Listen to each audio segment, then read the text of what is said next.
அதான் குரான் படிக்கிறான்னு சொல்லி சில பெரிய மார்க்கெட் சில வராங்க வந்து பேசுறாங்க. இந்த சில வீடியோக்களை நீங்க பார்த்துருக்கலாம்.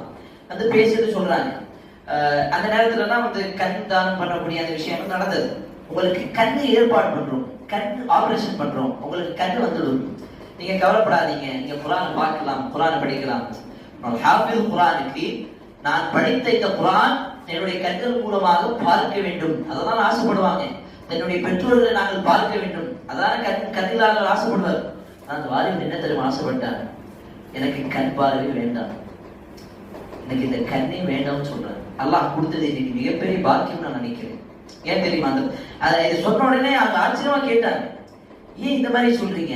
அந்த அந்த குழந்தை அந்த 15 வயசு இருக்கக்கூடிய அந்த வாலிபன் சொன்ன பதிவு, இந்த கண்கள் மூலமாக தான் இந்த உலகத்தில் பெரிய பாவங்கள் எல்லாம் நடக்கிறது, எனக்கு இந்த கண்கள் வேண்டாம், இந்த கண்கள் எனக்கு சொர்க்கத்தில் கிடைத்தால் போதும்.